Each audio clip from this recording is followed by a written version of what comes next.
I'm Rabbi Jessica Zimmerman Graf. I'm the senior rabbi here at Congregation Shereth Israel, and it's really our pleasure to be able to have this conversation here today. It's such an important discussion that we're opening and continuing on behalf of the city of San Francisco, the state of California, and the whole entire world. And we, as a Jewish community, are really honored to be able to partner in this conversation.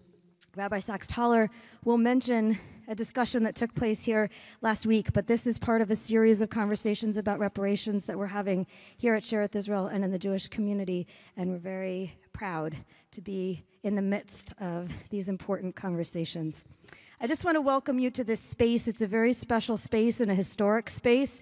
How many of you have never been here before, ever? Wow, well, welcome. This building, built in 1904 and opened in 1905 after the San Francisco earthquake in 1906, became a center of gathering when so many other buildings were terribly damaged. Shereth Israel was a place for civil discourse and civic happenings, and it has stayed that way ever since. From its founding until now, we have always been a place where important city conversations have taken place. I just want to welcome you, all of you who have not been here before, and point out a couple of our windows, which are very historic. Over here, we have what I like to say is the true story of Moses receiving the Ten Commandments under Half Dome in Yosemite. It's a story of California. It's the story of the new promised land. It's the story of people coming here who are looking to create a holy and sacred space. And we feel very privileged here to have this window and to be able to share it with you.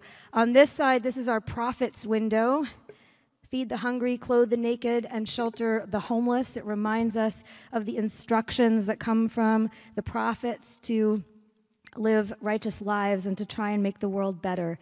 And as someone once said to me when standing in the middle of the sanctuary, we live between these two windows. We received this incredible Torah, our sacred text, our Bible, that was given to us as instructions that have taken lifetimes now to try and understand the meaning of and understand exactly how we live those instructions.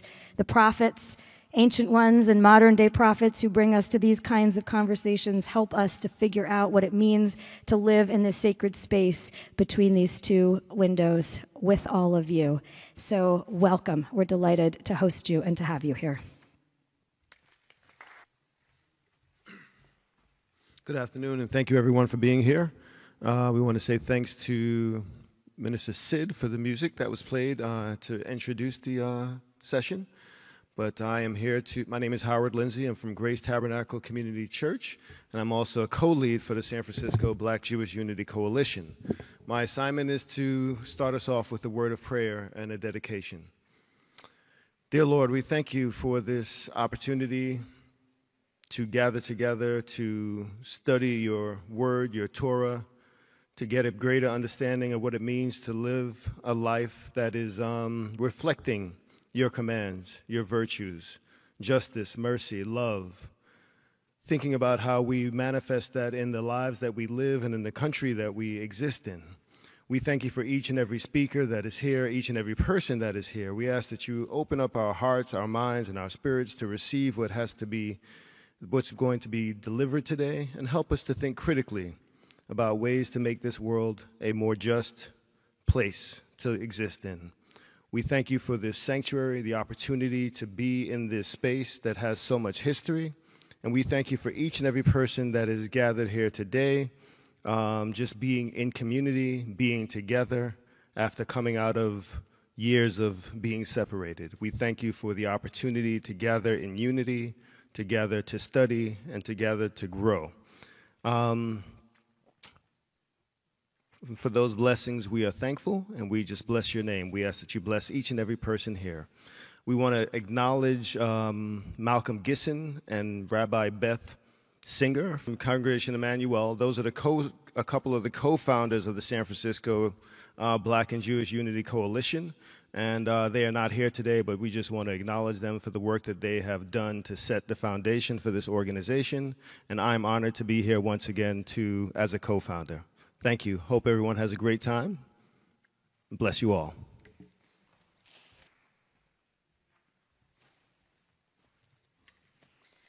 Thank you so much, Reverend Lindsay, and amen. The Religious Action Center of Reform Judaism, on whose staff I serve, organizes our movement to pursue justice in and beyond our Jewish communities. Among these pursuits is the passionate commitment to address racism. In California, our current campaign will address the climate crisis, including the racism that causes Black and other communities of color to be hit by the climate impacts first and worst. And nationally, in 2019, the Union for Reform Judaism passed a resolution calling for a federal commission to study and develop proposals for reparations to redress the historic and continuing effects of slavery and subsequent systemic discrimination against Black Americans. The RAC, the Religious Action Center of Reform Judaism, is proud to co-sponsor today's panel. Last week, as Rabbi Graf mentioned, Sherith Israel board member Christina Jefferson and Rabbi Aryeh Bernstein taught in detail about reparations from a Jewish perspective. Their compelling teaching can be found on the Temple's online calendar, and I really recommend it. Asking if a Jewish perspective supports reparations for slavery in the U.S. is like asking if we support responsibility or believe in repair at all.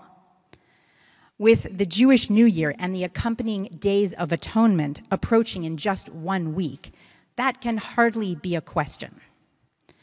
Reparations are an act of teshuvah, or return to integrity, which is the key task of our fall holy days.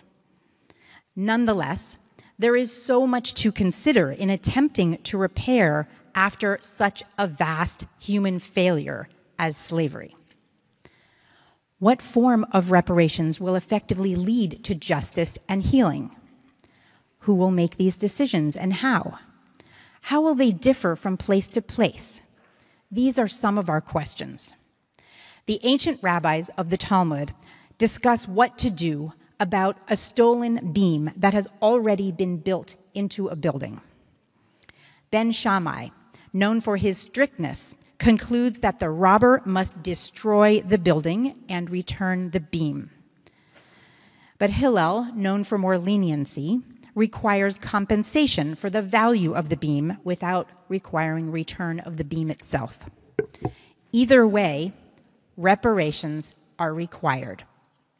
And the preservation of both rulings teaches us that there will be times at which each approach is most apt. As I listen and learn today from our panelists, I will be keeping in mind the question of which structures must be dismantled entirely and when other means will best serve justice.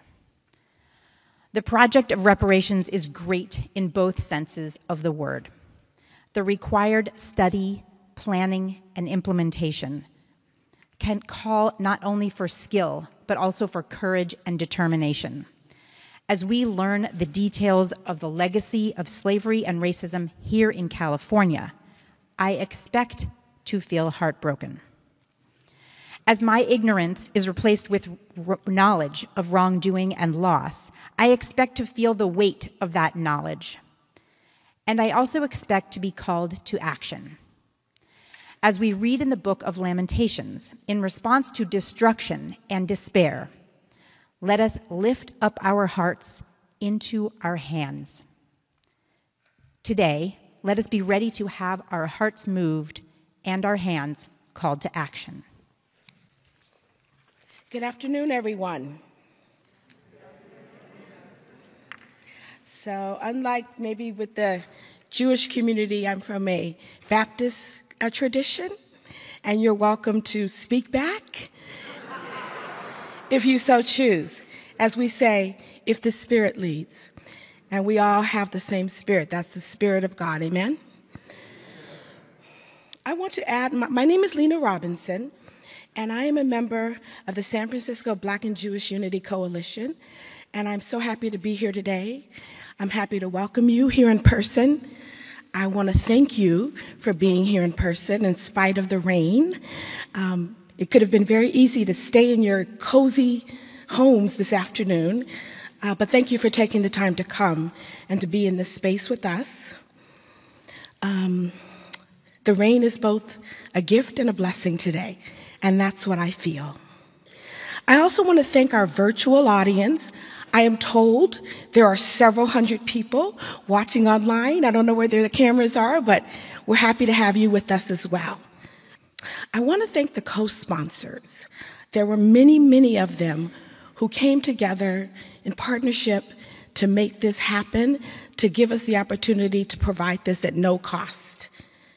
The names of our co-sponsors are on your program. If you don't have a program, please raise your hand and someone will provide one to you. This is going to be a very useful piece of resource for you today, so please make sure that you have one. It's a long list. We got started late. Their names are also printed outside on the board. So just so that we can move forward, I'm going to ask you to please refer to our co-sponsors on your program. But let us acknowledge them with a round of applause.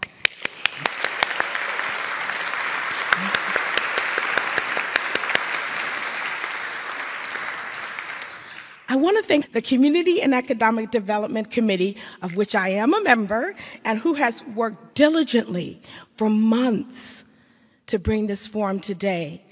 I want to give a special acknowledgement to Ann Rubin. Wave, please.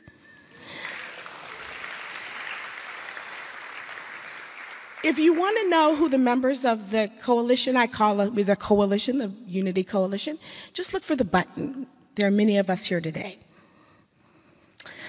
I want to thank Sherith Israel for providing this majestic and sacred space for us to be here, to talk about, to learn about a very important topic, reparations for African Americans in California and San Francisco.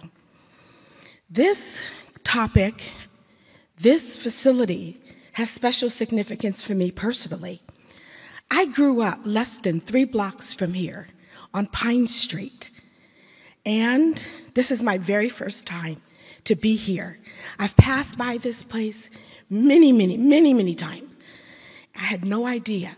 So beautiful. So I'm so happy to be here, finally inside to see it and just experience it. It is also relevant for me because the home where I grew up was purchased by my grandparents from a Jewish family in the 50s on Pine Street. Thankfully, that property is still in our family, housing many people at affordable rentals. My mother is committed to providing affordable rent. I want her to jack it up, but she's like, no. That's what my mother would have wanted.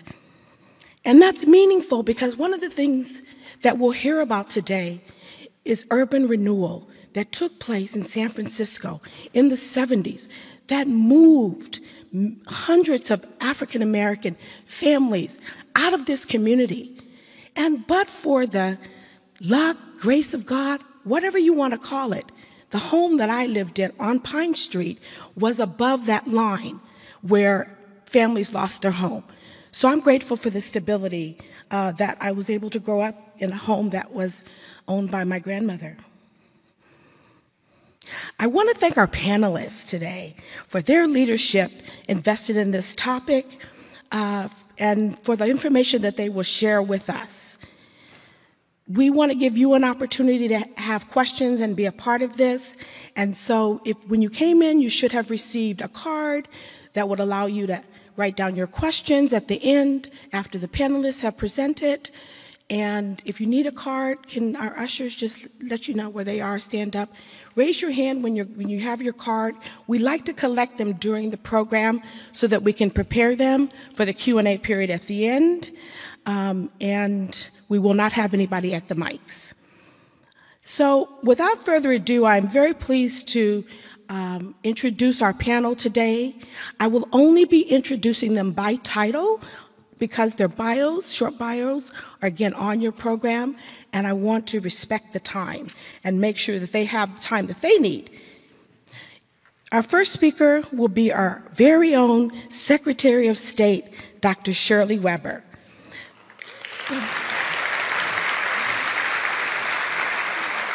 She will talk about how the task force was established, the legislation, and the work that has gone into it and what has come out of it.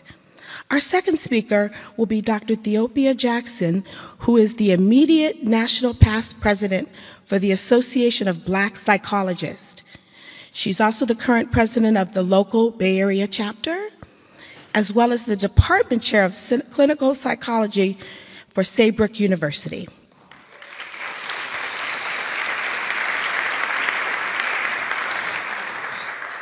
Our third speaker will be Mr. Eric McDonough, who serves as the chair of the San Francisco Advisory Committee on Reparations for African Americans.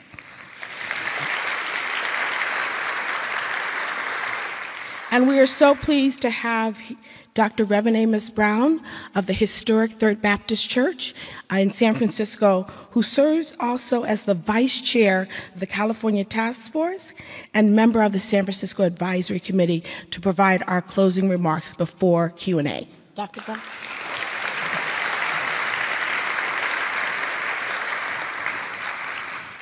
So with that, I am pleased to step out of the way and turn over the podium to Dr. Shirley Weber. Thank you.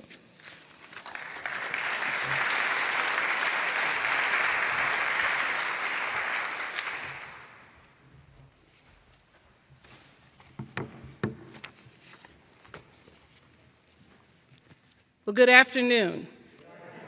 One more time. Good afternoon. Great. We're going to have a good time, so I want to make sure that we are able to do that inside. I know it's raining outside, and that's a no-no for Californians, but we need it, and it shouldn't in any way damper our spirit and our commitment of why we're here and what we're doing. I'm Dr. Shirley Weber. I'm California's Secretary of State, first African American to serve in that position in California's 170-some-odd year history.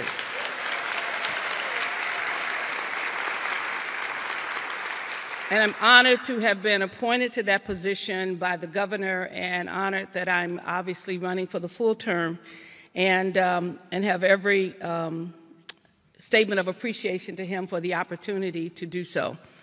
I say that with the fact because I am the great-granddaughter of slaves in this country, those who had been enslaved, on both sides of my family. And so when I look at my history and I look at my grandfathers knew their fathers who had been enslaved in this country in the 1850s.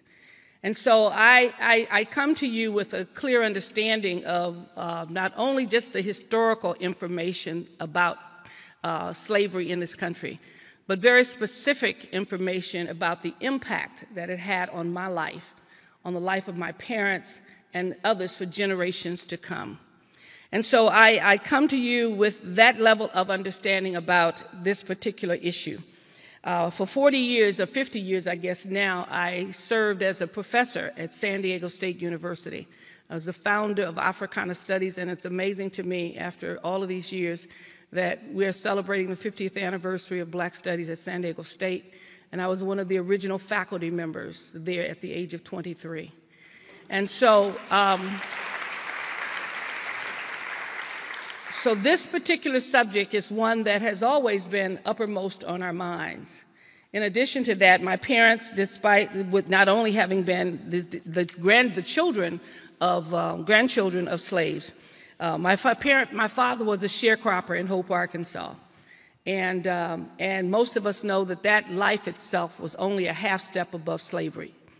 Only because slavery was no longer legal. But the life of a sharecropper was one of the worst that one could ever have. Not having any sense of independence, any right to argue on your own behalf when you worked.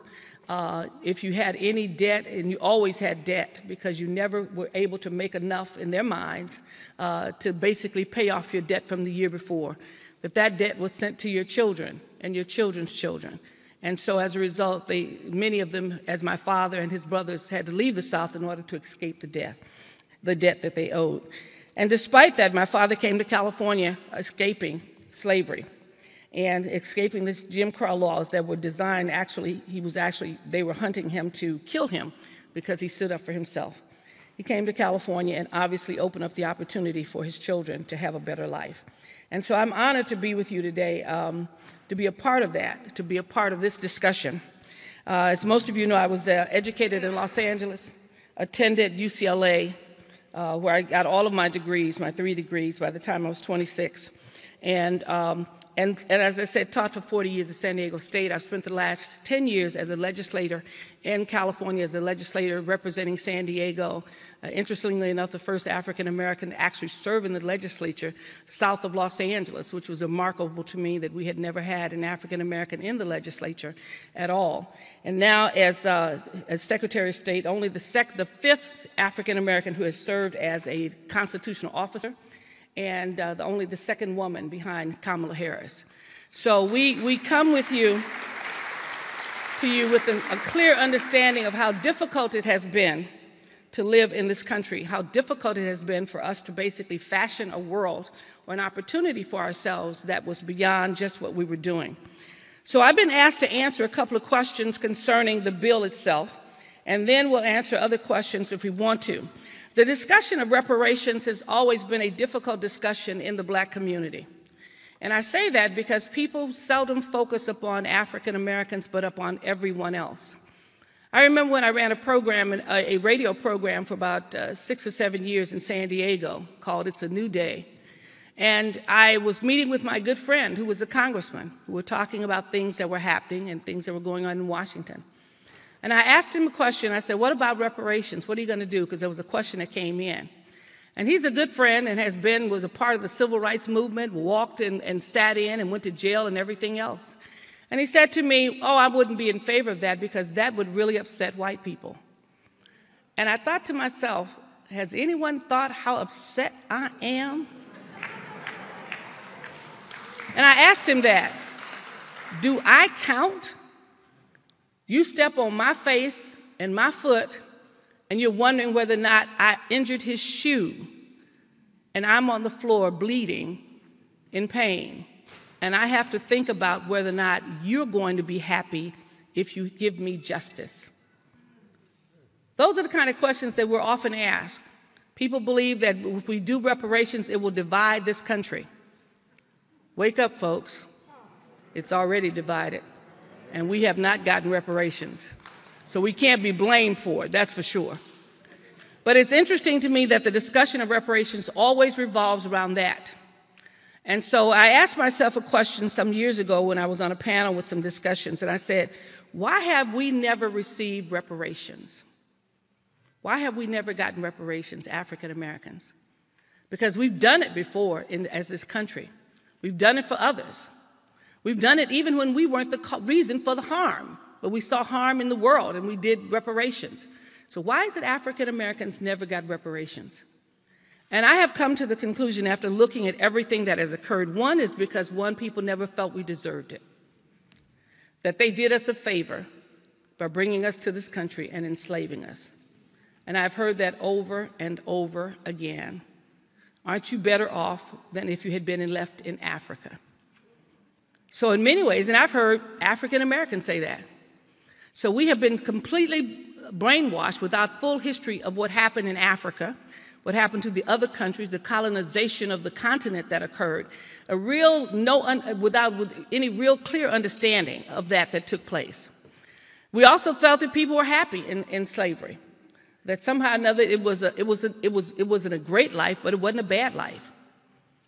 Even when emancipation occurred, Abraham Lincoln said that he had by no means would believe that this would in any way create any sense of equality, that the number one position in this nation should always be reserved for the white race.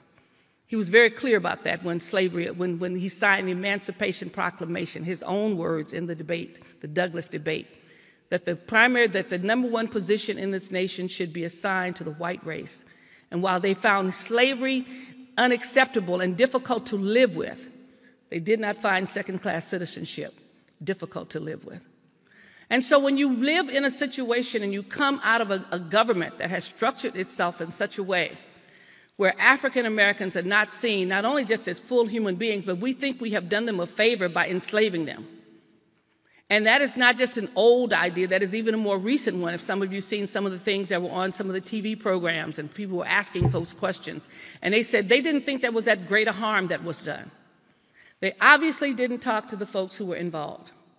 They obviously didn't have any idea of the level of degradation that occurred in slavery and that continues to occur today.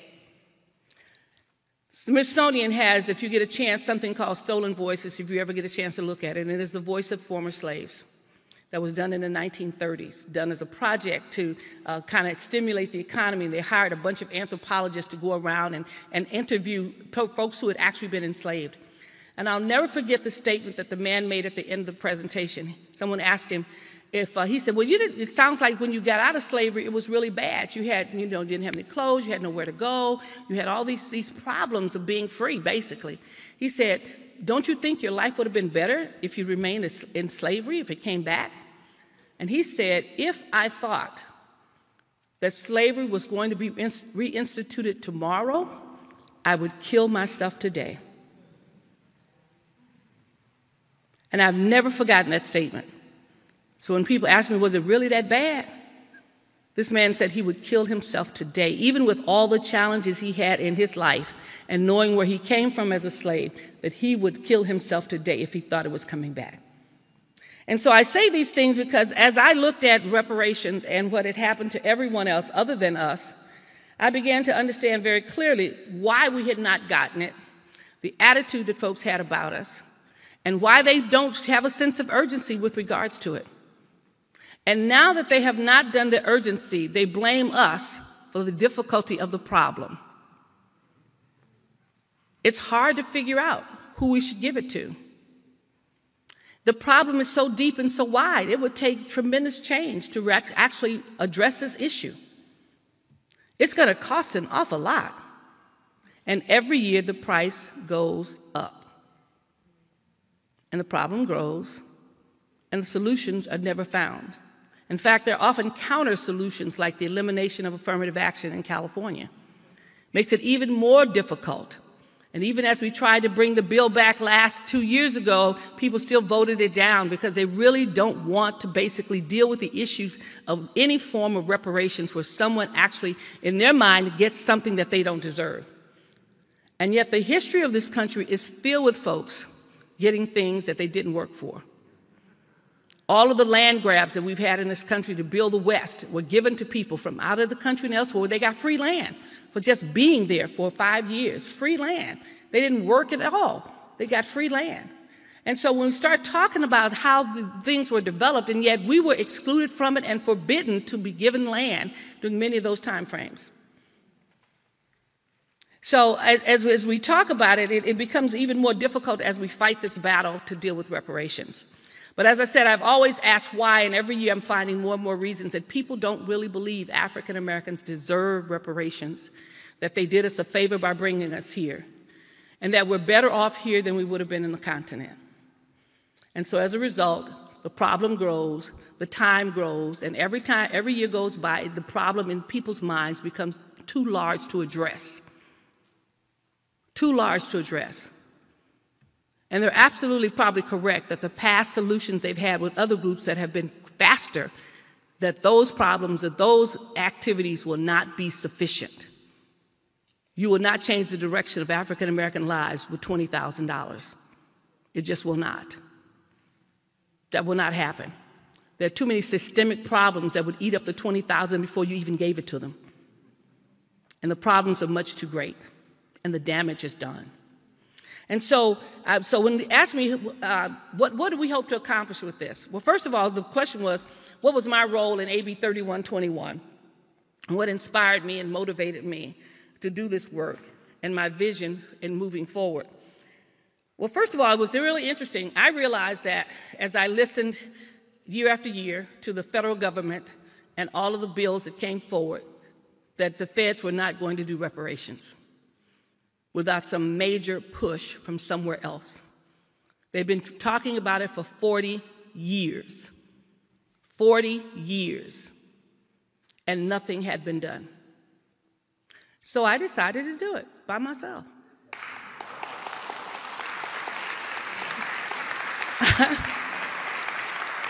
I did not form a committee because I knew that would take a lifetime. I didn't ask the two or three different opposing views of reparations, because you've got lots of folks with opposing views, because that would take a lifetime. There had been too much discussion. I eventually involved the Black Caucus in the legislature, but I didn't ask them. I didn't involve them. I didn't ask them to help write anything. I gave them a bill, AB 3121. And of course, afterwards, people began to try to have some conversation and discussion, and that was fine, but by then I was 2/3 of the way down the legislature. I was on the Senate floor by then, by the time they started bringing me these things they wanted to add and subtract and conversations they wanted to have. I said, good, I'll take this, but I won't take that, I'm out, okay? Because I knew that this kind of issue can become an intellectual discussion that never ends. And I'm from the university, and I appreciate intellectual discussions, but at some point, I don't get much out of it, okay? It's nice to put around, it's nice to sit around and have coffee about it and talk about it in some esoteric kind of discussion, but in the end, when I need something done, I got to go to the neighborhood. I cannot get it done at those institutions. They can provide research, they can provide support, but I knew that if this bill was going to do anything, it was because Shirley Webb was just going to push it on through. And I would put other people's names on, they can sign on to it, and I did. But my staff, I told them, I walked in and said, I'm going to do reparations one day. I said, one morning, I said, we're going to do reparations. Told my led staff, put the bill together, go get the model from so-and-so, we're moving on with this. And I did not ask for permission. And so, and I know that, and some folks say, wow, that sounds kind of arrogant. I said, no, I'm old enough to know better. So I just did what I had to do to get the bill out, to get the governor's support. I knew he would support it, and to get the task force formed. So a lot of people say, where did it come from? I said, me. I don't know I can't make up no committee because I didn't have one, okay? I took models from other bills that were there, that were good bills that could never get out, and we basically moved forward with the reparations bill. And so, you know, and I knew we'd get it through the legislature because I had been in the legislature for 8 years, going into my 5th term. And I had spent time educating my colleagues about the challenges of being African American in this country. And they knew me. And they knew that what I was telling them year after year during Black History Month and Martin Luther King Day was about the journey of a struggle of living in this country and having a commitment to this country, but not having the country have a commitment to me. And so as a result of that, they embraced it. They embraced this task force. They embraced the idea that California needed to look at its own role in slavery and to make a decision about what it was going to do regarding it. And in fact, many of my colleagues who voted for it, way up, Republican colleagues way up north, got beat up in their communities for voting for the bill. But they said, but that's all right, I voted for it anyway. They even began to send me information and data about people in their communities where African American communities had been and how they had been destroyed in those northern sections and all that kind of history that was there. Many of our members who are members of the Mormon Church had been involved with slaves who were slave labor that was brought in different sections of California. So they were excited about telling their story and the relationship they had had to this particular aspect of history that they knew directly connected California to some of its ugliest history. And so we then proceeded with the task force. The task force became because I wanted to be the governor's task force, which means it would have his stamp of approval and hopefully his funding, and it did. He funded the task force for, I guess, about $2 million for the study and the work and the research that was done. And we put it into our AG's office so that we could get the legal assistance. And my office, archivist is here, has been working to give them information as well concerning what the history of California was. And we've been getting to look at what people around the nation are trying to do with reparations. Now, don't get me wrong, there were plenty of people at the federal level who were upset that we did this. Why didn't you wait for the federal government? And I had to say, King says, how long? How long should we wait? You know, I want my grandkids to see it. I want their kids to see it. And at the rate we were going, after 40 years, it was not going to happen. And so we just decided, well, if you're that concerned, if you feel that bad about it, let's do the federal reparations bill too. Because we put into our thing that they did not have to basically end up opposed to each other. So we end up with the reparations bill. The task force was formed. The governor had a number of seats on it. I think he had 5 seats, and each one of the President Pro Tem and the Speaker of the Assembly each had a person to be on the task force. And they have until this July to basically issue a document, and they have. There have been some amazing hearings. If you get a chance, you should listen to some of the stories that have been told, some of the things that have happened.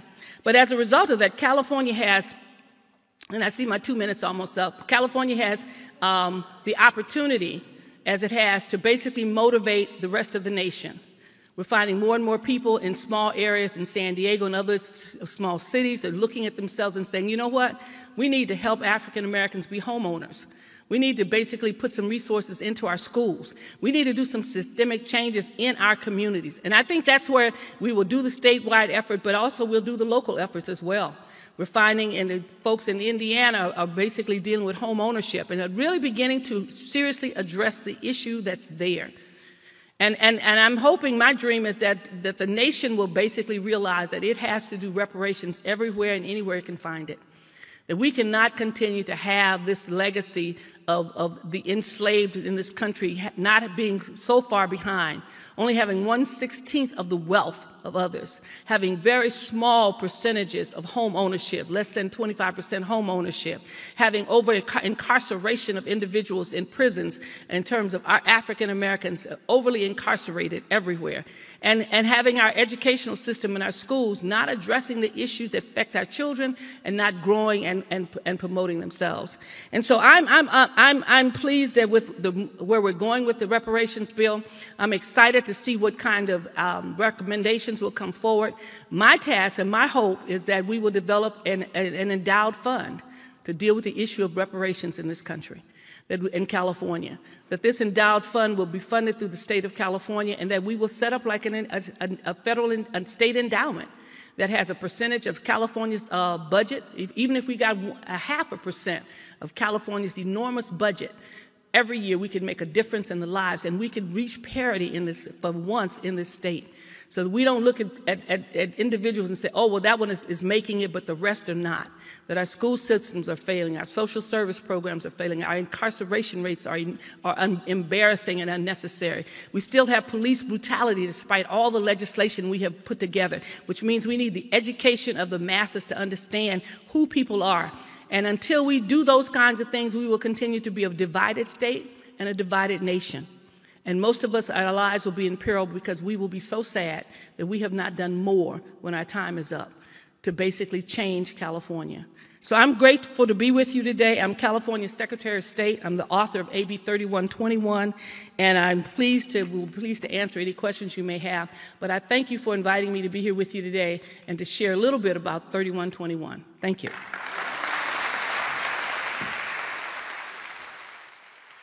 Greetings and hotep to those who are in space with us now and also those who are with us virtually. First and foremost, it is an absolute honor, pleasure, treat, and learning opportunity to follow Dr. Weber. And I want to thank you for all that you do and who you are and how you have responded to our ancestors.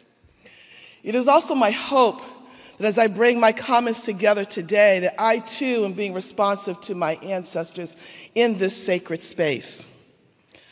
I want to appreciate the San Francisco Black and Jewish Coalition for organizing this, for the bravery, the courage to move this forward, and particularly giving a loving shout out to Ann Rubin for holding much of this on her shoulders for us. I do also want to make one slight correction. I do stand here as the immediate past president for the Association of Black Psychologists and one of the past presidents for the Bay Area chapter. The current president for the Bay Area chapter is Dr. Patricia Nunley, and that's important for everyone to know because the Bay Area chapter stands ready to partner with you in this work as well too. So thank you to my sister and her leadership in that chapter. I also would be remiss if I did not give a beautiful shout out to Dr. Cheryl Tuwede Grills for her work in representing the Association of Black Psychologists and Black folks around the world to the task force. So thank you for having the foresight to bring her on to the task force as well for this. Whew. So we're going to continue to breathe, and that's my own reminder because my gift that I'd like to contribute to the conversation is to move it beyond the intellectual exchange of ideas and the idea of who owes what to who, but instead to ask us to sit deeply, listen deeply, heartfelt, as they would say in the church I grew up in, prepare your mind, heart, soul, and spirit for the conversation. Also, as things come up today, it's quite possible that you may hear some things that kind of rattles you a certain kind of way. It just doesn't fall right. You find yourself having a little bit of discomfort. I want you to sit in that discomfort for the moment, just for the moment. But while sitting there, be sure to breathe. Breathe. It is through the breath that clarity will come for you. The ears remain open, the mind remains open, the heart remains open if you remember to breathe. Because if you breathe through possibilities, then you can stand up in responsibility and not get distracted by the intellectual engage who owes what to who, and it wasn't me, I wasn't part of it, I didn't do that, what about me? That's noise. But we're really talking about, when we talk about this reparations, is a family conversation. This is a relationship, a relational conversation. How do we want to be with one another in the world, particularly when we have hurt one another? So think about that in your own loved life. When you've hurt someone deeply, you've been hurt, it needs more than simply saying, I'm sorry. We know that. We know that. There's repair that happens, and repair comes in many forms. Yes, the dollars are very important. Don't miss me. I'm not taking anything away from that. But what is it that we're trying to repair?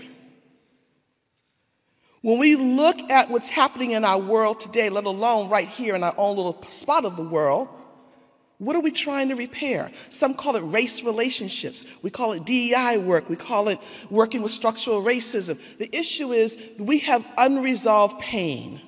And more specifically, when we talk about the issue of reparation, I want you to be curious of too, what is going on in the psyche of those who do the hurting? How does that enter into this conversation around reparations? This is what happens when you put a psychologist up here in Black psychology, right? And I bring you more questions. I also want to invite you to be critical about language. Language can be both liberating and limiting at the same time. And I want to respectfully ask that you accept this from me, to let go of the term slaves. There are no slaves. I am the proud, direct descendant of those Africans who were trafficked here and enslaved. If you put my humanity first, you'll ask yourself, who did the enslaving? Right? As opposed to just saying the slave narratives. No. The survival stories of those who were enslaved. Because you have to ask yourself, what's going on with the ones who did the enslaving now? How has this played out for them? We understand trauma now. We talk about trauma and multi-generational unresolved trauma. There's facts clear here for you that within the African community, this manifests itself in several different ways. That's not our focus here today, though, at least not mine. My focus is what's happening in the trauma unresolved for those who did the enslavement and how that contributes to the complexities of this conversation around reparations and why it's just being intellectualized versus being humanized, because it brings up what? A little bit of discomfort. But y'all still breathing, right? because you're going to breathe through to your own possibilities. There's an African proverb that says, you start a conversation not knowing the end. So I don't have an end game as I bring this forward, other than to say, stay in the conversation. Because if you lean in and breathe, you will come to your own discoveries. Why reparations? Why now? If not now, when? If anyone needs any evidence, intentional word, any evidence that something's not right.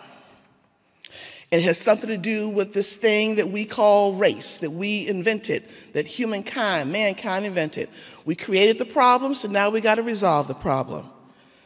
There's this way of thinking about the ideal of America versus the reality of the United States. That's our existential dilemma, our existential angst. I'm going to lift up the work of a colleague of mine, Johnson, who brought that forward.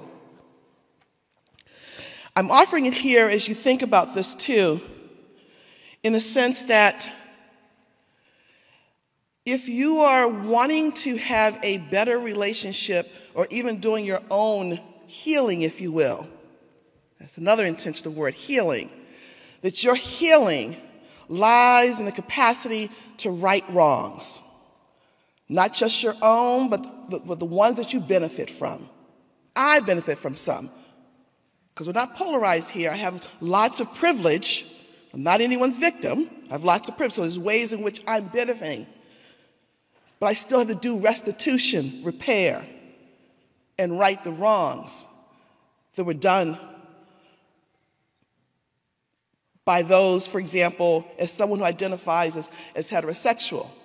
The wrongs that were done to communities who identify along the spectrum of that. That's my inherited stuff. So yes, again, I'm asking you to locate yourself in this conversation. Ask yourself, what is my role? How does this show up in my story? How can I individually and collectively move this conversation forward? We talk about self-care in the context of trauma.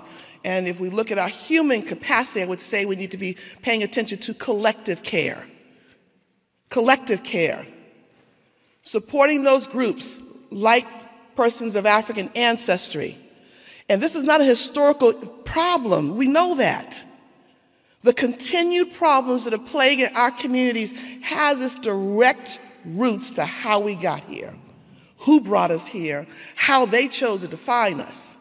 Because you cannot legalize good relationships. You can't legalize humanity. You can't make someone treat you humane. We must do that in our homes, in our relationships, with ourselves, looking in the mirror. How do you ensure the humanity of those around you? As we continue to breathe through here.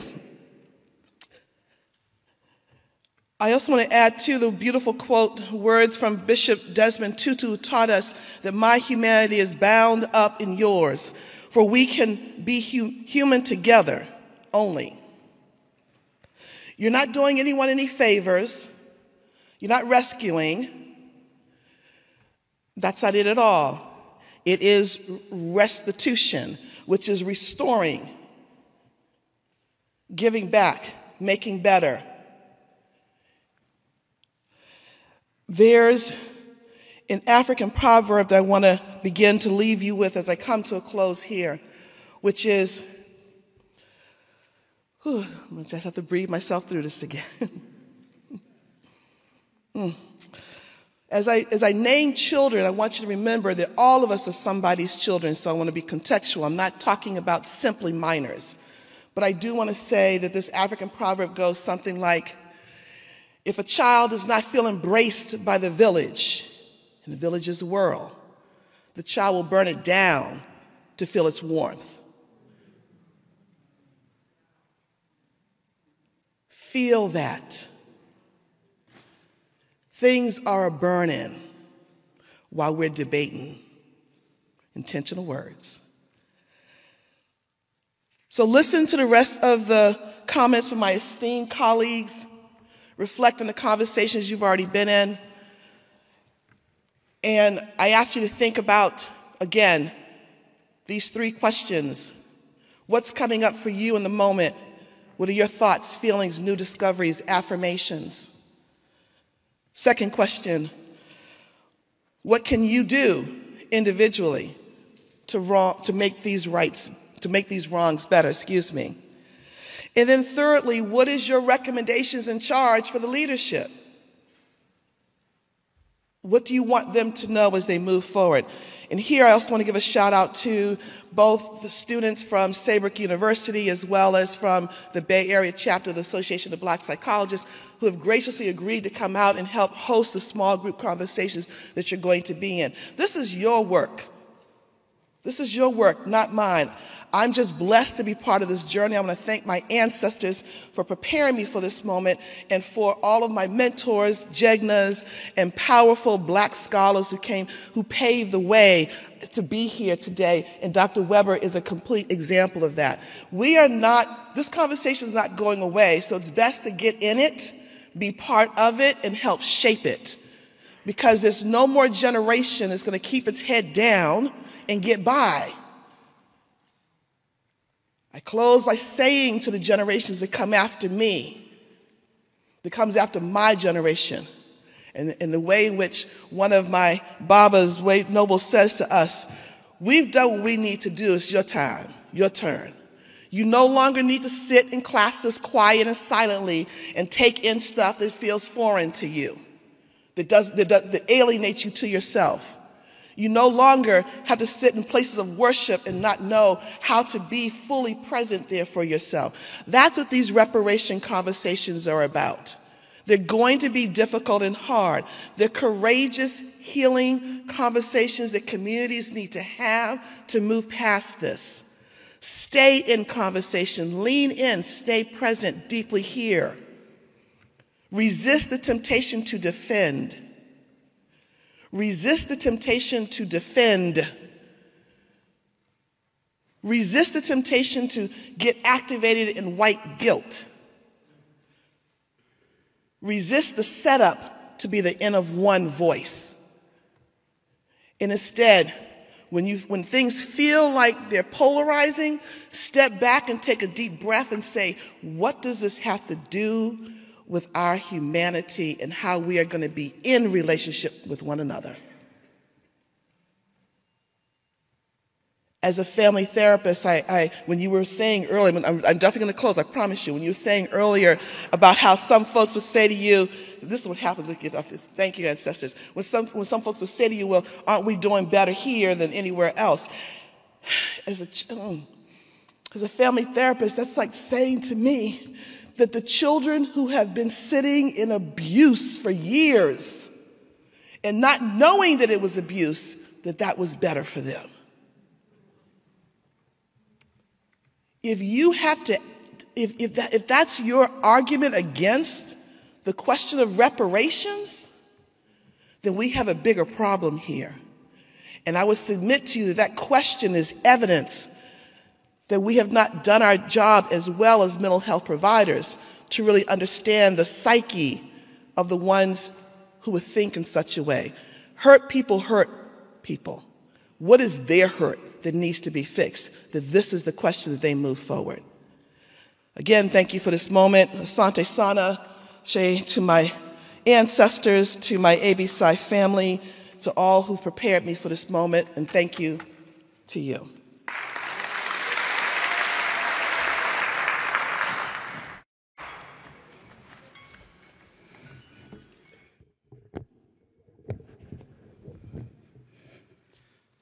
She said, breathe, right? First of all, thank you so much for this great opportunity to be in space and in community with you all. The accolades have been given. The one name I would just shout out again is Ann Rubin, who's in the aisle here doing more work while we're trying to have this conversation. This is what she does, and we appreciate her for that. Second thing I would say quickly is I can do very little. And certainly not do it well if I don't have the support of my amazing partner and love of my life, my wife, Hydra Mendoza. So appreciate you, love. being here. Thirdly, I would declare unfair. What do you mean unfair? You're making me follow them. Unfair that I have to follow Dr. Weber and Dr. Jackson. Unfair. And at the same time, I'm honored, I'm privileged, I am thankful, I am grateful. So much of what I do in life, I stand on the shoulders of many, but what has been true from my lived experience, many, if not most of them, have been strong black women. And so I'm honored to follow. Again, we appreciate all that have made this space and time possible. I don't know if you have the same appreciation I do, but I would kind of declare to you that we are at an historical moment. And that these historical moments in the history of our country have come in waves, where there have been long periods of anguish and toil, and then there's some progress. And we've been toiling for a minute now, and we're at this new place of progress, I would declare. That just a decade ago, reparations was a bad word. It certainly wasn't welcomed in our town squares, and it wasn't welcomed in our communications, certainly not in our politics. And while it's not widely embraced by everyone, we're at least now having the conversation. And I would argue that an essential part of our reaching our ultimate destination is our ability to have the conversation.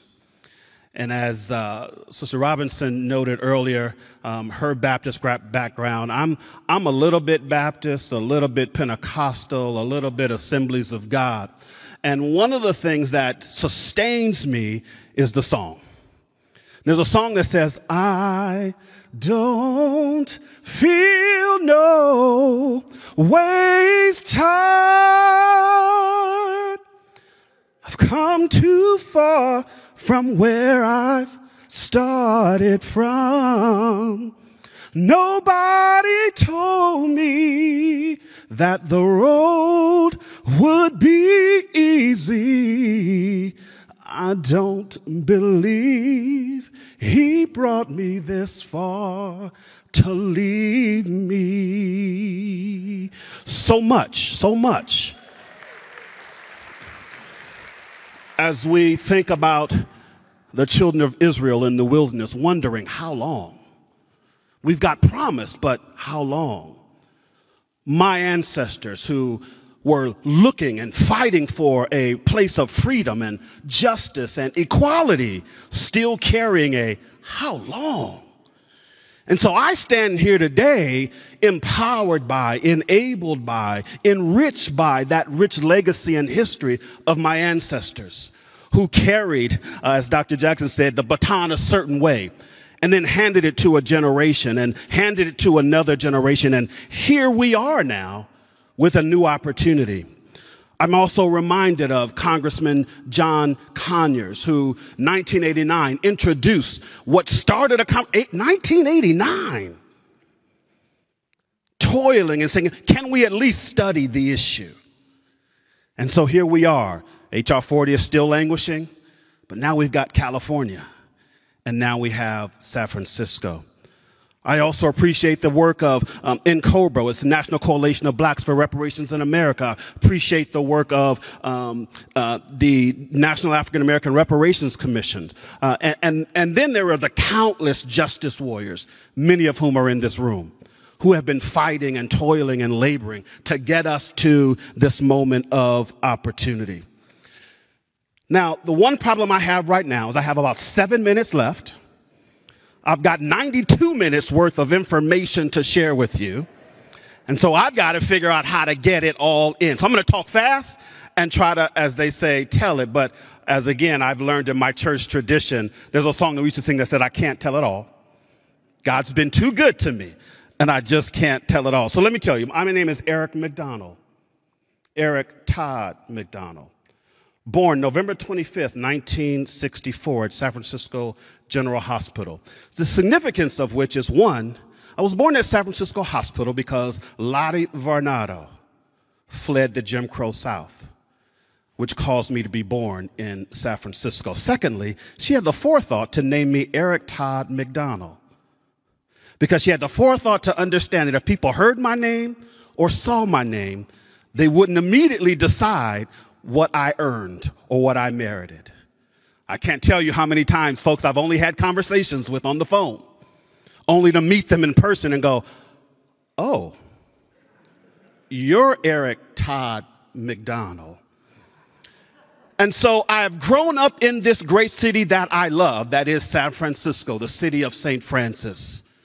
And my lived experiences have caused me to appreciate at some levels and despair at other times the tale of two cities. That this city at once made an amazing space for me to learn and grow and experience things, and at the same time reminded me consistently, you're still black. You only belong in certain spaces and don't belong in yet others. And so it is that experience that has led me into this work. It's the experience that caused me to say, yes, I will join the Reparations Task Force. And let me quickly say, a couple of members are here. You already heard about Reverend Brown. Brother Daniel Landry is also here from the committee. Thank you so much, Brother Landry, for the work that you are doing. And so I'm honored to lead this work that our president of the Board of Supervisors, Shaman Walton, stood up. We've got a committee. We've got work to do. Yes, I'm talking fast. We've got work to do. And we have the opportunity to present a proposed plan to the Board of Supervisors that speaks to the reparations that could take place here in San Francisco. And so our work is first focused on identifying and measuring the harm. Thanks to the great work of the California Task Force, a lot of that labor has been done. Secondly, to answer the question, who is eligible? And let me just really clear here. It's been addressed already, but I want to underscore it. And that is, reparations is not a merit-based project.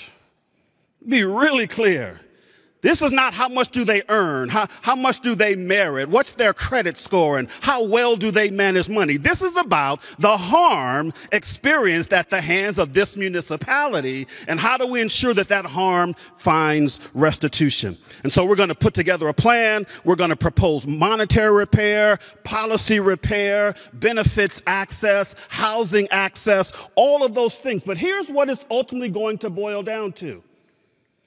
We've got data. We have narrative. We have lived experiences that have been brought forward. We have the voices of enslaved folks themselves. And so what do we need now? What we need now is political will.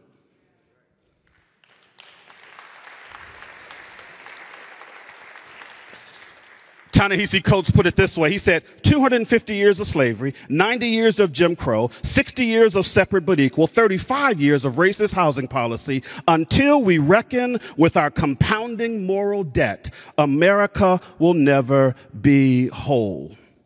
The atrocities that black folks have experienced in this country make the case on their own. And so the question becomes, not what do we know, but what will we do with what we know?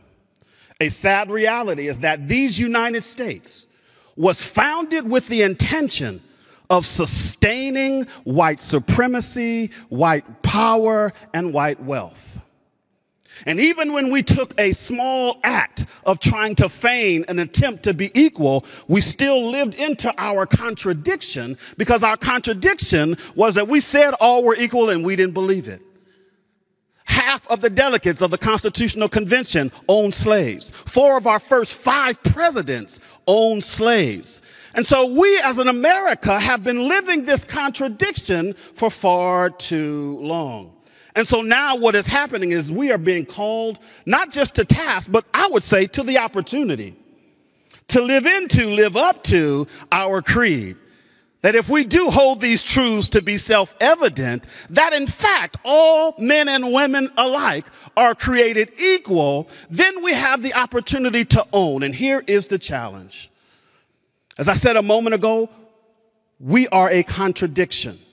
And that contradiction is found that we declared ourselves to be one thing and we've been living a different thing. And part of what we've all experienced is this feeling of guilt that somehow we're responsible for the past. And here's what I would say. None of us in this room are guilty of what the founding fathers of this country did. However, one of two things bring complicity to us. One, we've worked to sustain white supremacy, white power, and white wealth. Or we have stood quietly while benefiting and not using our own privilege and power to make change. And so what we have is an opportunity for all of us to play our role. And so the task force, if you haven't had a chance to look at the California Task Force report, here was a quote, and then his sign says stop, so I have to stop. The quote was, "Without a remedy specifically targeted to dismantle our country's racist foundations and heal the injuries inflicted by colonial and American governments, the badges and incidents of the enslaved will continue to harm African Americans in all of the ways that it has." And so I would finally say this. What does San Francisco owe Black Americans? And I'd say it's the same for the state as well as the country. One, change the narrative. Stop asking what's wrong with the Black folks and ask what's wrong with us. And what's wrong with us and the ways in which we've built systems that have sustained all that we're experiencing. Because it can be arguably said the system has worked as intended. Secondly, take responsibility for using the power that you have to make change. No blame for the past, but full accountability for what you do with what you know and what you have. In the words of the great philosopher and global pop icon, Michael Jackson, if you want to make a change in the world, make the world a better place, look at yourself and make a change. And so the last thing I'd call on us to do then is repair the harm, and in so doing, heal the land. Thank you so much for your time.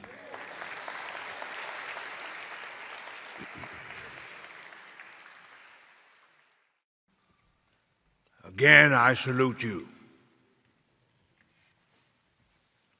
for having the common sense, the intellect, and the strong will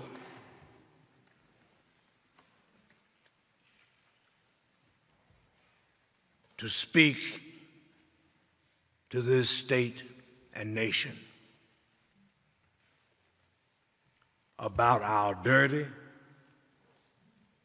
filthy, evil sin.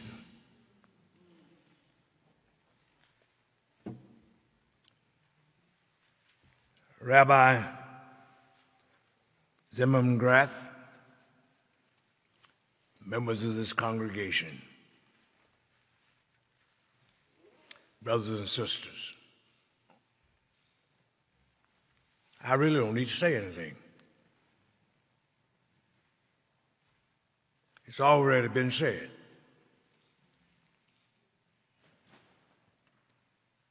Dr. Martin Luther King Jr. once, in a meeting during the student movement, which I was in attendance,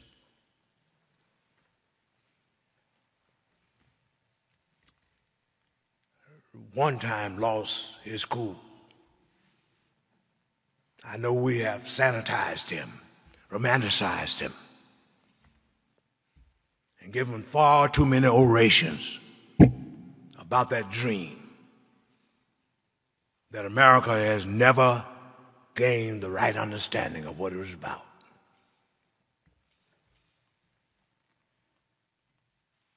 For 70% of that dream was about the sin of America.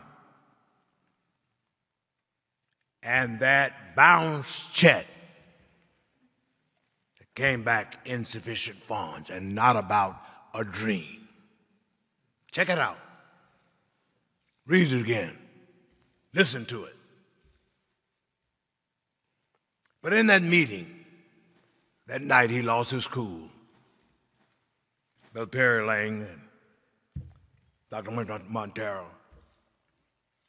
he stood up and said, "My God, you're going to make this thing a paralysis of an analysis." And he sat down. And my simple appeal to you, yes, congratulate yourselves for at least coming to listen, to look, and to hopefully have a will to do something. But in the words of Nike, just do it. No more studies. No more analysis. Just do it. Why? It was on January the 12th, 1865, when General Sherman and Secretary of War Stanton, after they had burned down Atlanta because the Confederacy still would not give up. But on that night, January 12, 1865, there was a meeting with 20 black preachers. Reverend Garrison Frazier was the presiding officer for the meeting. General Sherman and Secretary of War Stanton called that meeting in their hotel room in Savannah, Georgia. And General Sherman looked at Garrison Frazier, that preacher, and said, "Reverend, what does the Union owe your people for what slavery has done?" He said, "I can't speak for everybody, but as for me and my house, I feel we should have some of this land that we have been slaving on for all of these years."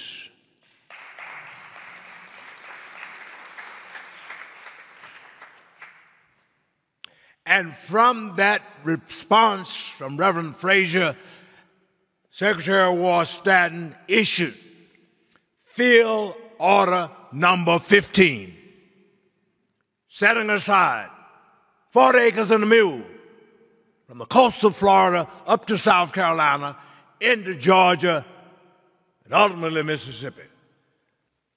But it was Andrew Johnson, that man from Tennessee, that racist, after President Lincoln was assassinated, revoked Field Order Number 15.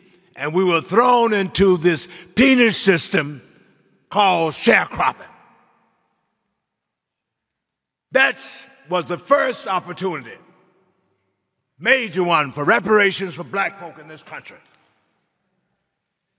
And if we had gotten our 40 acres and our mule then, we would not be having this discussion tonight. So I say to you, God bless you. Thank you for coming. But what I need you to do is just do it. Do what? Number one,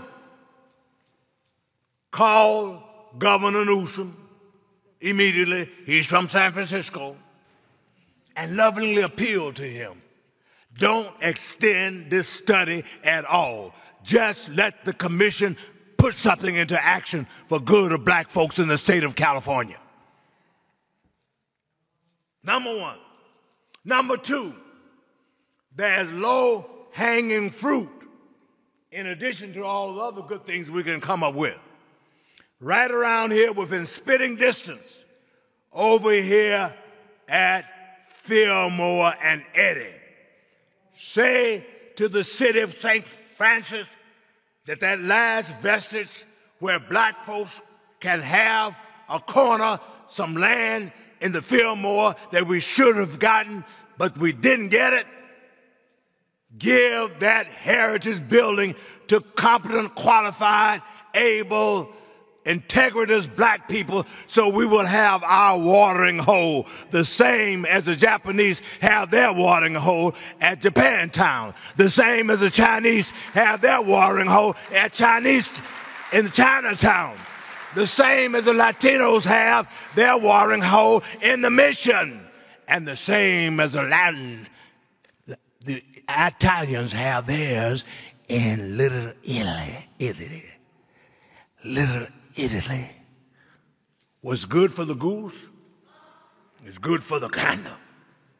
And my friends, I beg you, let's get with it so that this mayor and the Board of Supervisors will come together and work with the black community.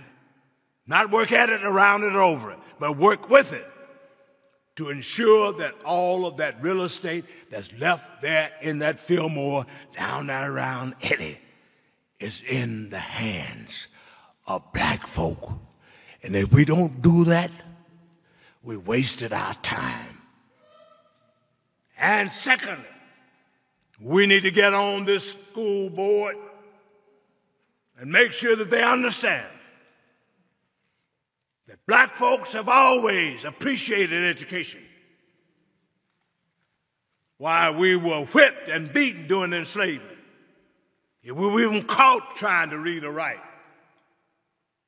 We got to stop this nonsense that has been put out there by one person, I'm not going to call the name, who said that the reason why black children are not excelling in this school district is because their parents don't support education and we don't have the black community involved.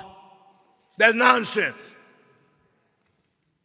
A man named John Barry Meacham,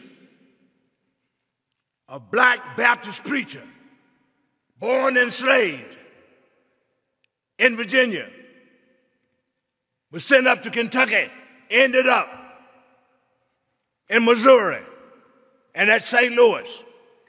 Why, in 1847, when the state of Missouri said that black folks would not read or write, and it was against the law, what did that master carpenter, Reverend John Barry Meacham, do?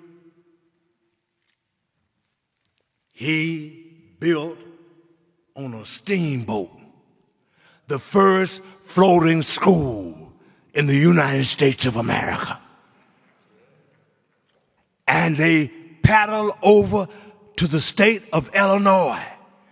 And there on the Mississippi River, Lincoln University was founded, the first school for higher education for black folks in the United States of America and in Missouri. And that was because they knew that were I so tall to reach the pole or grasp the ocean with my span, I must be measured by my soul. The mind is a standard of the man. So let's say to the school board, Lord High School has no monopoly on wisdom. Lord High School is a public school. It's a school that should be for every person who wants to go there and not for a private elitist group. I could say more, but I just come this day as a Baptist preacher from Jackson, Mississippi, to say it's time for us to stop talking, start walking, start doing, and not make this situation a paralysis of an analysis, but make sure we get our just due.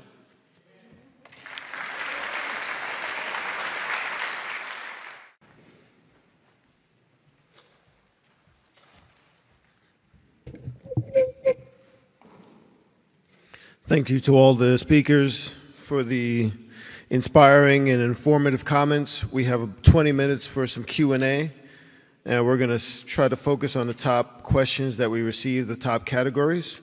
And we ask that everyone take no more than 2 minutes to respond, and we'll try to get as many questions in as possible. The first sort of theme was overcoming resistance. I wasn't here There's not enough money out there. Lots of delay tactics. There's a history of inaction.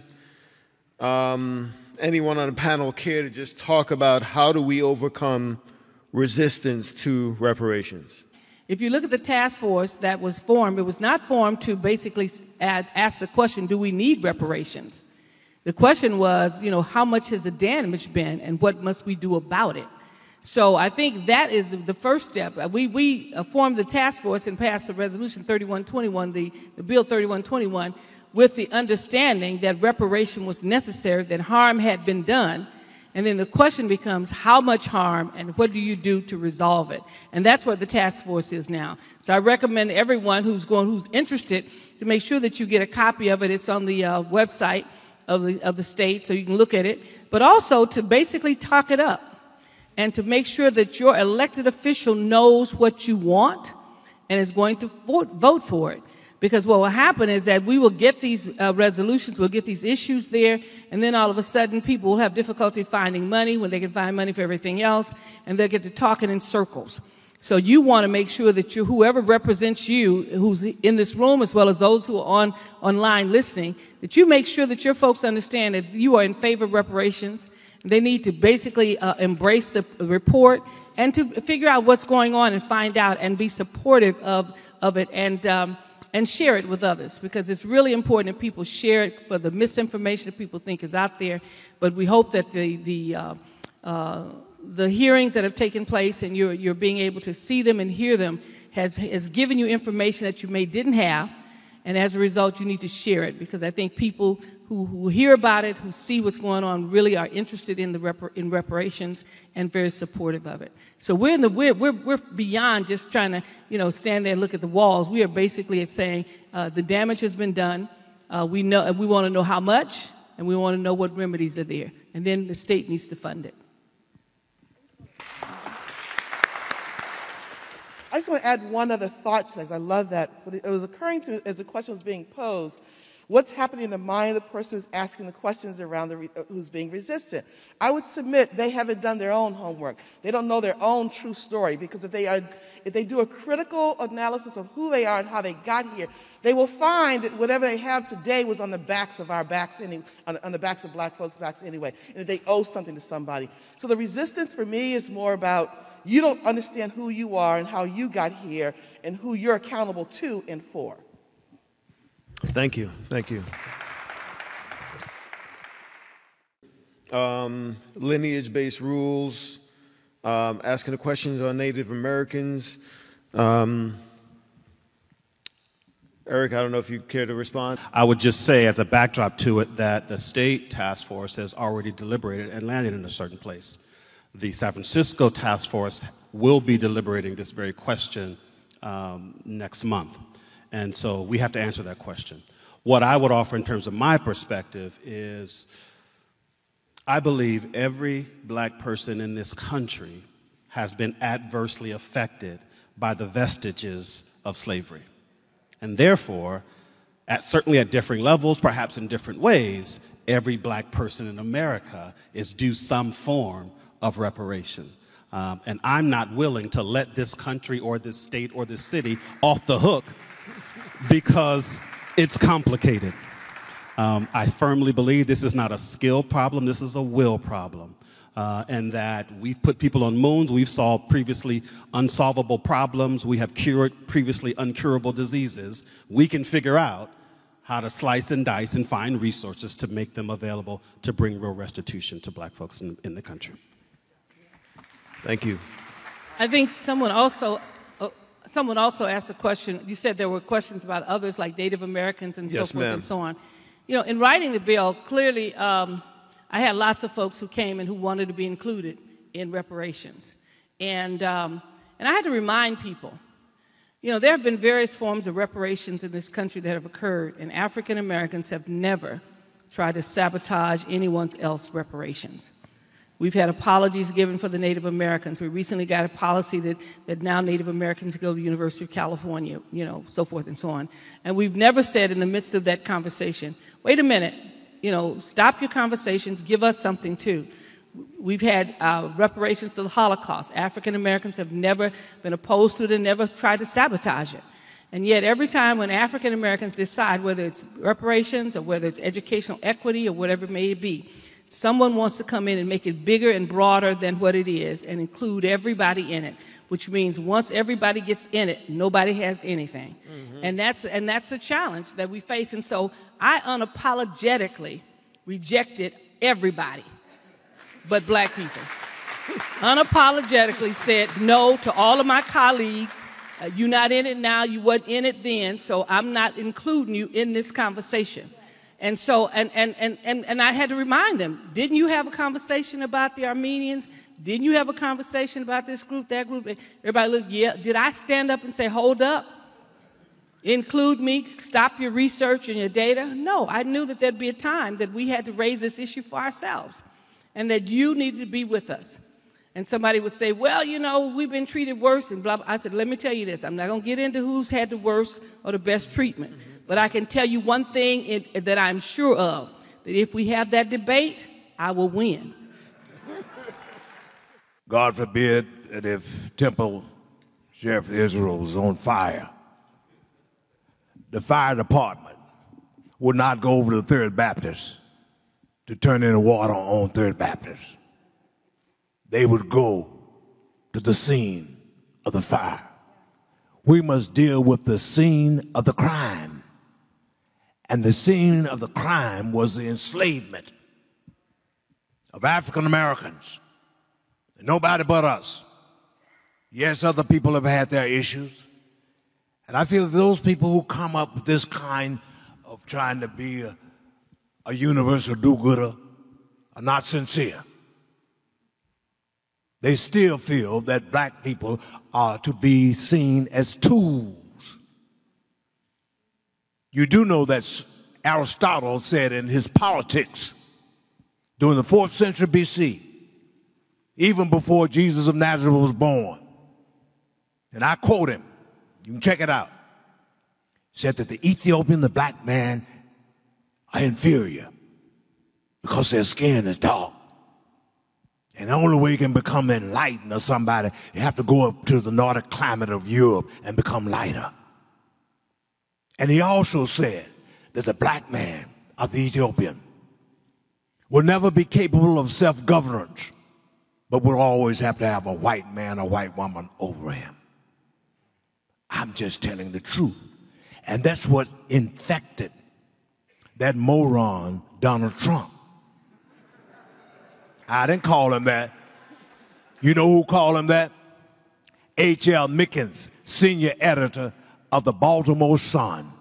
He said it 101 years ago, but we wouldn't listen to Mickens then. And now we got that man up there at a period in that White House and trying to get back there. And this nation is divided around him, but he's doing nothing but mouthing the sentiment of far too many in this nation who don't want to respect our humanity. For we are still seen as tools who made Cotton King and built this economy. And it's time that we just get with it and stop this nonsense about who should get it and put the water on the edifice that's on fire, and that's black Americans and no one else. Next steps and actions. What's needed on a personal level? What's needed from corporations? What do you have to say about money, land, affirmative action, jobs? It's a wide-ranging question. Who'd like to tackle it first? What I would observe is, one, on the personal level, from Eric's perspective, that each of us, different and in different ways, holds certain privilege, holds certain power, holds certain access. And therefore, we have opportunities to be influencers, right? Influencers of people, influencers of spaces, influencers of systems, right? And influencers of ecosystems. And so I encourage us all to do what that means for us. And it's different potentially for each of us. At a systems level, again, this is everything that comes before the state legislature will have to be legislated, and therefore there's a debate. Right? Everything that comes before the San Francisco Board of Supervisors in June of 2023, again, it will need to be ushered in by a coalition, a multi-everything coalition that emphasizes the importance of taking action, to Reverend Brown's points, taking action on the recommendations that will be made to them. We are an advisory body, and so we advise and recommend. We have no authority to enact. That sits at the feet of our Board of Supervisors. And so, however, again, you have privilege, you have access, you have opportunity to influence that. I believe that would help us. And just to add too, again, so reparations is this and more, taking it back to a relational level, looking at language once again, stop blaming groups for what's happening to them, and instead figure out what can I do to interrupt that, how to move from being an ally to an accomplice. When an accomplice is very intentional to understand the systemic issues at bay and how to interrupt them. We talked about education. Talking about language again, our children are not at risk. When we keep saying at-risk youth, we're justifying there's something wrong with them, and we're just fixing them. They're at potential and at-risk situations. If you interrupt the situations that they're in, they may do a better job in terms of correcting whatever those behaviors and issues are. So reparations has to be brought in the house, in the table talk conversations within your own homes. Our dear Sister Robinson talked about growing up in this area. Lovingly, and hopefully things are changing, be curious about what other little Robinsons are in this area that have never been in this space. Right? How do you continue to be a good neighbor in the world, working on changing these relationships, changing the exposure, because it will help people move through resistance and be more open to why reparations is good for everyone. We all must have skin in the game, because our children are growing up together, and the world is burning in front of us while we're debating whether or not to do repair.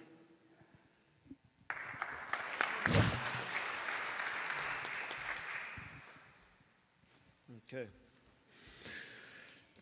Next question came back to, next area was San Francisco specific questions. And Reverend Brown talked about it a bit with the Fillmore and Eddy location.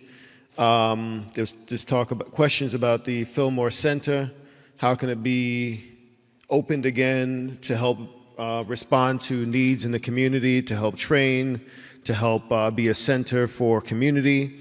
What can we do to move things forward in San Francisco specifically? I am a strong supporter of the family working together. I do not think at this juncture that it's a good thing for rugged, individualistic capitalists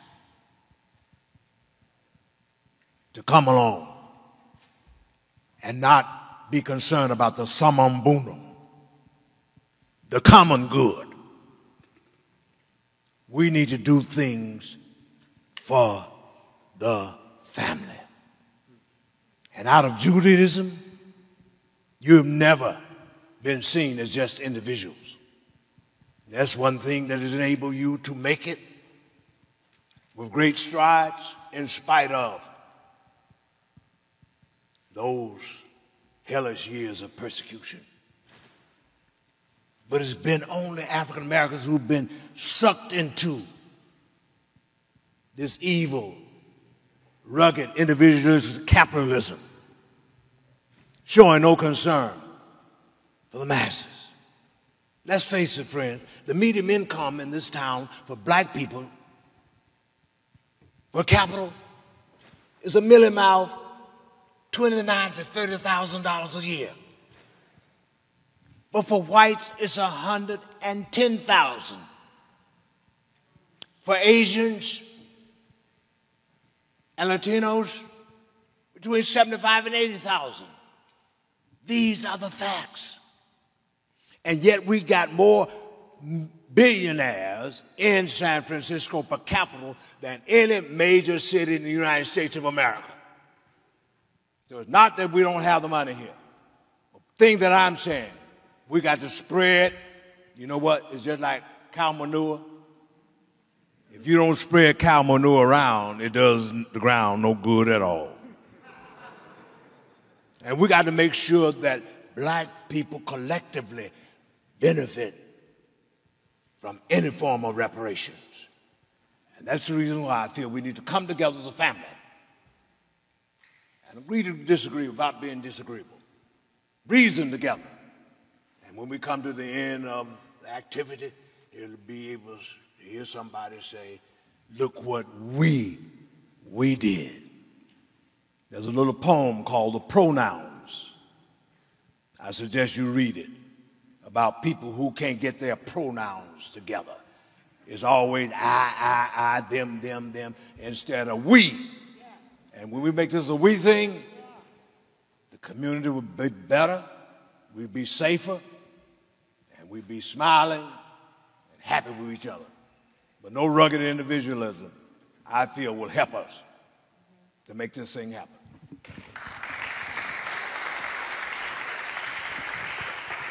Reverend Brown earlier referenced the low-hanging fruit. He mentioned the Heritage Center, which just came up in this question. I would just add to the Heritage Center, there are many other both spaces and opportunities. And the opportunity I think is in front of us is each of those. For example, the Heritage Center, managed by the city, the Mayor's Office of Economic and Workforce Development, the economic development side of that house manages that space. If you have relationships with players in that domain, that kind of advocacy doesn't need the task force. That kind of advocacy doesn't have to wait until our June report. That kind of advocacy can begin tomorrow to get them to commit to opening that space, beginning to program it as we can do with other space. So that I would offer is the strategy for the low-hanging fruit that, again, doesn't have to wait, just takes advocacy. Thank you. You can hold it. We're coming to the end of our question-answer Q&A. I guess what I'd like to do is give each speaker 30 seconds to just say, leave one comment that you'd like people to really think about, or one call to action that you'd like to see. But before we go there, I just want to thank each and every person that submitted questions. There were lots of questions submitted, and they're all excellent. We weren't able to get to all of them, but we did the best we could. Hopefully this expressed some of the concerns that were in the audience, and hopefully those questions were addressed. But I'll open the floor, 30 seconds to each presenter. Share a thought, call to action, whatever it may be. What would you like to leave us with? There's a quote that says, to whom much is given, much is required. And so I simply call each of us to take what we have been given by way of privilege, access, and opportunity to bring your voice, your advocacy into this work, wherever that means, because collectively we can make a change. Thank you. Please stand also. Sorry. Oh. I would say to remind us that our collective healing is most important and that is work that needs to be done. And to repair and restore is, in fact, to return to integrity and humanity. And we're all responsible for that. Thank you. I want to thank all of you for being here today. And, you know, this is going to be quite a journey and a challenge. And I just wanted to let you, a statement that we often make is this: let us not let the perfect be the enemy of the good. Mm-hmm. And keep that in mind, because so often we look for flaws in things. We look at things that are not absolutely, positively perfect. And as a result, we don't do the good that we can. So let us not let the perfect be the enemy of the good. Thank you. My appeal is that we should not listen to any discouraging word, but stick together. We've come too far to forsake this. There's power in this room. And all you got to do is get 3 other people. Get them hooked up. And when it's time for us to go to the places where we need to apply pressure, lovingly, stand up peacefully, nonviolently, with dignity, and with the facts, and we shall overcome, not someday in the distant future, but immediately here in the city of St. Francis. This mayor needs us all right now. We don't have to wait for anyone else. And this negative image that's been pushed all around the world about San Francisco can stop right now if we have what I call responsible compassion and not reckless compassion. But many things that we leave homeless people into, it's neglect and no compassion in it.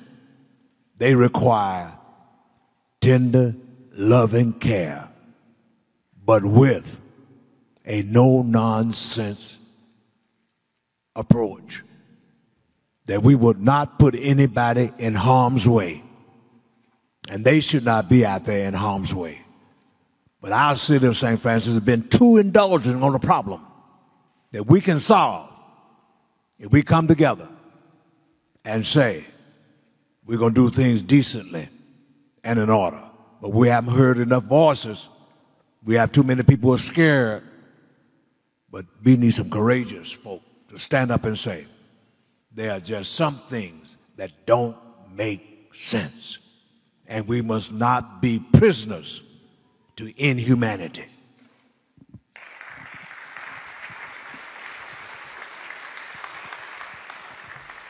Thank you. That's the end of our Q&A. Turn it over to Lena. Thank you, Howard. And thank everyone for your sticking with us here today.